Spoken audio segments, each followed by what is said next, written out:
عزیز دوستوں، بزرگوں اور بھائیوں، ہماری زندگی کے اندر ایک اہم پہلو جس سے ہم بڑی تکلیف کا شکار ہو جاتے ہیں اور بعض اوقات اذیت ناک حد تک وہ بات چلی جاتی ہے، وہ ہوتا ہے لوگوں کا باتیں کرنا۔ لوگ ایک دوسرے کے بارے میں تبصرہ کرتے ہیں، گفتگو کرتے ہیں۔ اگرچہ اسلام نے اسے بڑا ناپسند کیا اور غیبت کو زنا سے زیادہ بدتر قرار دیا، لیکن معاذ اللہ ثم معاذ اللہ لوگ پھر بھی اس اخلاقی کمزوری کا شکار ہو جاتے ہیں اور لوگوں کے بارے میں گفتگو کرتے ہیں۔ پھر لوگوں کی وہ باتیں جب ہم تک پہنچتی ہیں، جس کے بارے میں بات کی جا رہی ہوتی ہے، جب اس تک پہنچتی ہے تو وہ شخص بڑی اذیت کا شکار ہو جاتا ہے۔ وہ ذہنی تکلیف میں بھی آتا ہے، کرب میں بھی مبتلا ہوتا ہے، اور بعض اوقات خدا معاف فرمائے تو بعض لوگوں میں مایوسی بھی پھیل جاتی ہے۔ آپ قرآن مجید فرقان حمید کو دیکھیں تو اللہ تعالیٰ نے قرآن مجید میں فرمایا کہ وَإِذَا قِيلَ لَهُمْ آمِنُوا كَمَا آمَنَ النَّاسُ، جب منافقین سے کہا جائے کہ اس طرح ایمان لاؤ جس طرح کے باقی لوگ ایمان لائے ہیں، یعنی صحابہ کرام، قالوا تو وہ کہتے ہیں آنؤمن کما آمن السفہاء، ہم اس طرح ایمان لے آئیں جس طرح معاذ اللہ یہ بیوقوف ایمان لائے، ان کی طرح ایمان لے آئیں۔ الا انہم هم السفہاء، اللہ فرماتے ہیں خبردار ہو جاؤ یہی بیوقوف ہیں، ولکن لا یعلمون، لیکن یہ جانتے نہیں، انہیں اس بات کی خبر ان لوگوں کو جو کائنات کے بہترین لوگ ہیں زمین پر، انبیاء کے بعد صحابہ، ان کو لوگوں نے بیوقوف کہہ دیا، باتیں کر دی۔ آپ قرآن مجید دیکھیے سورہ قلم کے اندر اللہ تبارک و تعالی نے اس بات کا بھی جواب ارشاد فرمایا ہے، جب لوگوں نے کہا تھا کہ معاذ اللہ حضور تو مجنون ہیں، تو اللہ نے فرمایا محبوب آپ رب کے فضل سے مجنون نہیں ہیں، بلکہ اللہ نے آپ کو خلق عظیم کا مالک بنایا ہے۔ وَإِنَّكَ لَعَلَىٰ خُلُقٍ عَظِيمٍ، لوگ بات کرتے ہیں اور کر جاتے ہیں اور شوق رکھتے ہیں تبصرہ کرنے کا۔ تو میں نے بہت سارے لوگ ایسے زندگی میں دیکھے ہیں جو لوگوں کی باتوں کی وجہ سے اذیت میں آ گئے، تکلیف کا شکار ہو گئے، اور میں اور آپ تو کسی کھاتے میں نہیں۔ حضرت ابوبکر صدیق رضی اللہ تعالیٰ عنہ جیسے لوگ، افضل البشر بعد الانبیاء بالتحقیق حضرت صدیق اکبر، آپ قرآن مجید 30ویں پارے کی تلاوت میں یہ بات دیکھیں گے کہ جب حضرت ابوبکر صدیق نے غریب غلاموں کو خرید کر آزاد کرنا شروع کیا، حضرت بلال حبشی کو، حضرت عامر بن فہیرہ کو اور کچھ غلاموں کو خرید کر آزاد کیا، تو لوگ کہنے لگے کہ یہ بلال نے کبھی کوئی احسان کیا ہوگا ابو بکر پر، تبھی تو خرید کے آزاد کیا ہے، ورنہ کیا ضرورت تھی اتنے پیسے لگانے کی، کوئی تو بات ہوگی۔ اللہ تعالیٰ نے اس کا بھی قرآن مجید میں اعلان فرمایا ابو بکر نے جو کیا ہے رب کی رضا کے لیے کیا ہے۔ تو گفتگو کرنا، بات کرنا، لوگوں کا اتنا یہ خطرناک مزاج ہے، ایک جملہ کہہ کے لوگ سائڈ پہ ہو جاتے ہیں، بندہ بیچارہ ساری رات تڑپتا رہتا ہے، ایک فکرے کا تبصرہ کر کے لوگ کونے میں چھپ جاتے ہیں، اور کسی آدمی کے لیے وہ اسے سولی پہ لٹکا جاتے ہیں، اپنی زبان کے تیروں سے لوگ پریشان کرتے ہیں۔ پہلے تو اللہ سے یہ معافی مانگیں کہ رب اس جرم سے ہمیں محفوظ فرمائے۔ اور اب تو لوگوں کی زبانیں اتنی لمبی ہو گئیں کہ وہ صحابہ تک چلی گئی ہیں، اہل بیت نبوت تک چلی گئی۔ تبصروں کے شوق میں لوگوں نے یہ دیکھا ہی نہیں کہ میری حیثیت کیا ہے اور میں بات کس کی کر رہا ہوں، میری اوقات کیا ہے اور میں تبصرہ کس پہ کر رہا ہوں۔ بے باک ہونا اور بات ہے اور بدتمیز ہونا، ان دونوں میں فرق ہوتا ہے۔ تو میرے عزیز، ایک تو اس سے پرہیز کریں، اور پھر دوسرا آپ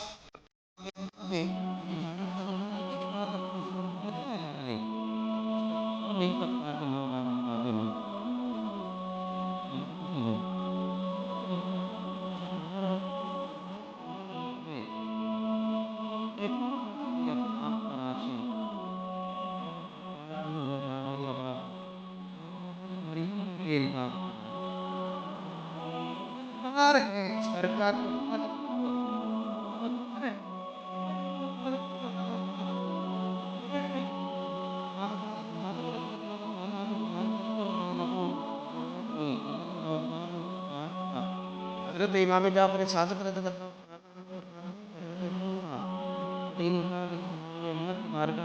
مالک میں چاہتا ہوں میرا ذکر کریں تو صرف لائف کے ساتھ کریں، میرے بارے میں کرے آپ اپنے لیے بھی نہیں چاہے لوگ جب بھی میرا ذکر کرے خیر کے ساتھ کرے اور آپ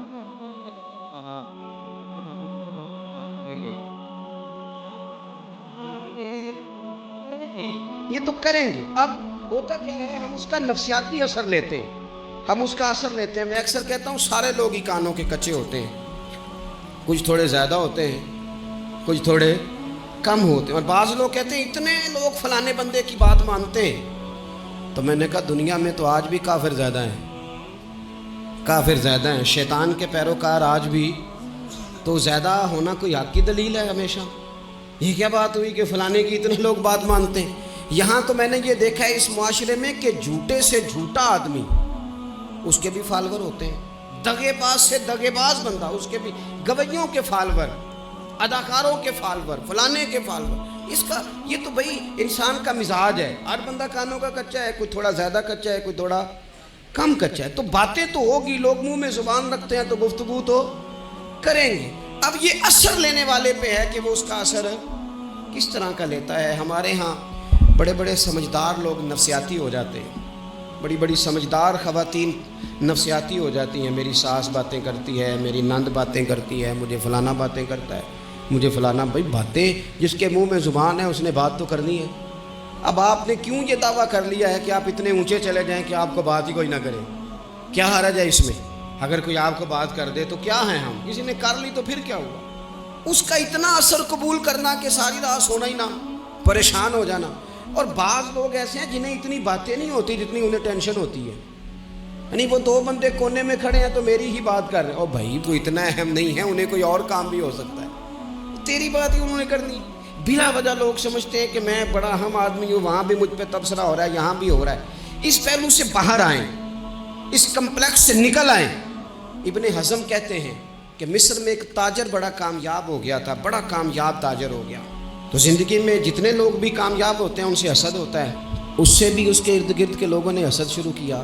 اب تاجروں نے پلاننگ کی کہ اسے خراب کیسے کرنا ہے. وہ ایک دن اپنے گھر سے نکلا، سفید کرتا سفید پگڑی باندھ کے باہر.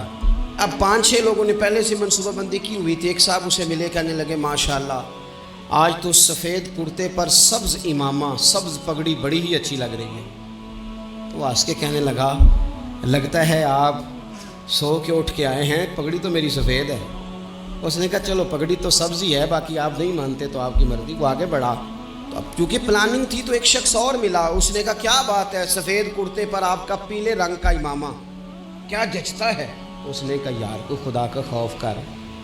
ہنس کے کہا کیا ہو گیا، تیری اینک کا نمبر تو نہیں تبدیل ہونے والا ہوا؟ اور بھائی میں نے تو سفید کرتا اور سفید ہی امامہ باندھا ہے. اب 2-3 لوگوں کی دفعہ تو وہ مسکرایا، لیکن وہ ڈھیر سارے لوگوں نے منصوبہ بندی کی تھی. وہ جب چوتھے کے پاس گیا تو اس نے بھی کہا کہ کیا بات ہے سفید کرتے پر پیلے رنگ کے امامے کی. اس نے کہا پیلا کہاں ہے؟ اب وہ غصے ہونے لگا. اب وہ چھٹے کے پاس گیا تو اس نے کہا جناب کیا بات ہے سفید کرتا اور کالا امامہ. اب وہ غصے میں اتنا باولا ہوا کہ پہلے ہنسا پھر رویا، پھر اسے سمجھ نہ آئی کہ دکان کا تالا کس چابی سے میں نے کھولنا ہے. بس وہ شام ہوئی تو اس بیچارے کو بچوں نے روڑے مارنے شروع کر دیے. وہ اتنی تکلیف میں آ گیا کہ لوگ اسے پاگل کہنے لگے. کیوں؟ اس لیے کہ لوگ منصوبہ بندی، افواہ تھی نا کہ میری طبیعت خراب ہے، تو لوگوں نے حال پوچھ پوچھ کر بیمار کر دیا. لوگوں کی باتیں، لوگوں کے تبصرے، لوگوں کے کومنٹس. بولے امام شافعی، امام شافعی فرمانے لگے لوگوں کی باتیں پتھروں کی طرح ہوتی ہیں، یہ روڑوں کی طرح ہوتی ہیں. اگر انہیں کمر کے اوپر رکھ لو گے نا تو یہ تمہاری کمر توڑ دیں گی، اور اگر تم ان کو اپنے پیروں کے نیچے رکھ لو گے تو تمہارا قد اونچا ہو جائے گا. بس دنیا میں وہ لوگ پریشان ہوتے ہیں جو لوگوں کی باتوں کو کندھوں پر سوار کر لیتے ہیں. جو پیروں کے نیچے رکھیں، جو پاؤں کے نیچے رکھیں، ان کا قد. وہ پرانے زمانے میں نا عارف رومی رحمۃ اللہ علیہ فرماتے ہیں کہ ایک بیل گائے گر گئی تھی کنویں کے اندر. تو اب وہ لوگ اس کو نکال تو نہیں سکتے تھے، تو انہوں نے اس طرح کیا کہ مٹی ڈالنی شروع کر دی کہ اب بدبو آئے گی، پریشانی ہوگی، تو اس کو بند کر دیتے ہیں اندر ہی کنویں کو، کنواں نئی جگہ پہ کھود لیتے ہیں۔ انہوں نے جب اس کے اندر مٹی ڈالی نا تو وہ گائیں جو تھی وہ مٹی جھاڑ کے تو مٹی کے اوپر آ گئی، انہوں نے پھر مٹی ڈالی تو وہ تھوڑی اور اوپر آ گئی، اور مٹی ڈالی تو اور وہ مٹی ڈالتے گئے اور گائیں وہاں سے کنویں سے باہر آ گئی۔ لوگوں نے دفن کرنا چاہا، وہ باہر نکل آئی۔ اور میرے بھائی، لوگ بھی اپنی باتوں میں دفن کرنا چاہتے ہیں، لیکن یاد رکھنا جو چمکنے والے تھے وہ چمکتے ہی رہے، جن کو اللہ نے عزت دی تھی ان کی گھٹائی کوئی نہیں سکا۔ اتنی لمبی زبانیں کھول کے لوگوں نے صحابہ کے بارے میں باتیں کی، باتیں ہو رہی ہیں، لوگ جن کو دبانا چاہتے تھے۔ آج نہیں صوفیاء کی مخالفت شروع ہوئی، ان کے زمانے میں بھی ہوئی، ان کے دور میں ان کے خلاف کتابیں لکھی گئیں، لکھنے والے خدا جانے کہاں ہیں، اور داتا صاحب ہو رہی ہے، خواجہ صاحب ہو رہی ہے، حضور غوث اعظم کے ان کے زمانے میں بھی ایسا نہیں ہوا کہ بڑی خوشی سے لوگوں نے آگے بڑھ کے پھول ڈالے ہوں۔ ان کے دور میں باقاعدہ جتھے تیار ہوئے، جتھے، اور پورا کام کیا گیا۔ اور ویسے بھی اگر کوئی شخص آپ کا مخالف ہی نہیں ہے تو پھر آپ کو چمکنے کا مزہ کیسے آئے گا؟ کوئی تو مخالف ہو نا، کوئی تو ہو نا جو کوئی بات کرے۔ دیکھیں نا، اگر اندھیرا نہ ہو، رات نہ ہو تو بلب کی کوئی اہمیت رہ جائے گی؟ یہ چمکتا ہی تب ہے جب اندھیرا زیادہ ہوتا ہے۔ ہم کہتے ہیں اندھیرا ہو گیا، اور بھائی تجھے چمکنے کا موقع دیا ہے اندھیرے نے، تجھے اس نے عروج دیا، تم یہ باد مخالف سے نہ گھبرا اے عقاب، یہ تو چلتی ہے تجھے اونچا اڑانے کے لیے، تو باتوں سے پریشان نہ ہو۔ میں نے کہا کہ اگر آپ باتوں کا پہاڑ بنا کے اوپر سوار ہو جائیں گے نا تو قد اونچا کریں گی باتیں۔ جو بندہ ڈسکس ہونے لگ جاتا ہے وہی تو مشہور ہوتا ہے، اسی کی تو بات ہوتی ہے۔ دیکھیں کیا ہوتا تھا بھلا مکے میں، کوئی بندہ باہر سے آتا تو ابو جہل اسے کھڑا کر کے کہتا حضور کے پاس نہ جانا، تو کہتا پتہ تو کروں بھلا نبی پاک کے پاس کیا ہے، پتہ تو کروں بھلا حضور کے پاس کیا ہے۔ تو جن سے تعارف نہیں ہونا تھا وہ بھی تعارف کرا رہے تھے رسول پاک کا۔ تو اس لیے باتوں سے گھبرا جانا، ہاں ایک بات ہمیں کتاب و سنت میں ملتی ہے، اس پر ضرور غور کریں، تہمت والی جگہ سے بچیں، تہمت کا موقع نہ دیں۔ مطلب بلا وجہ ہی اپنے لیے بحث کا دروازہ کھولنا یہ درست نہیں ہے۔ اپنے لیے ہم نا دروازے کھول لیتے ہیں بحث کے، مفت کی بحث ہو رہی ہے، فلانا بھی ڈسکس کر رہا ہے۔ کچھ چیزیں ایسی ہوتی ہیں جو سب کی سمجھ کی نہیں ہوتی، وہ سب کے سامنے ڈسکس کرنا ضروری نہیں ہوتا۔ حضرت سیدنا ابو ہریرہ رضی اللہ تعالیٰ عنہ فرمایا کرتے تھے، مجھے نبی پاک علیہ السلام نے علم کی 2 تھیلیاں دی ہیں، میں نے ایک کھولی ہے تمہارے سامنے، ایک کھولی ہے، دوسری نہیں کھولوں گا، اس لیے کہ ہر بندے کو بات اس کے ظرف کے مطابق کرنی چاہیے، تو موقع نہ دیں۔ نبی پاک صلی اللہ علیہ وسلم نے فرمایا، اس بندے نے اپنی، یہ بخاری میں موجود ہے، فرمایا اس نے اپنی عزت اور اپنی جان کو محفوظ کر لیا جو فتنے والی جگہ سے بچ گیا۔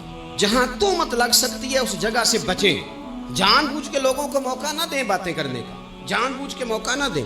جامع ترمذی کے اندر حدیث موجود ہے، حضرت سیدنا عمر فاروق رضی اللہ تعالیٰ عنہ نے ایک موقع پر اجازت مانگی تھی نبی پاک صلی اللہ علیہ وسلم سے، عرض کیا یا رسول اللہ صلی اللہ علیہ وسلم مجھے آپ اجازت دے دیں، میں عبداللہ بن ابی سلول کی گردن اڑا دوں، یہ منافق بار بار آڑے آتا ہے، بار بار تکلیف دیتا ہے، آپ مجھے اجازت دیں میں اسے قتل کر دوں۔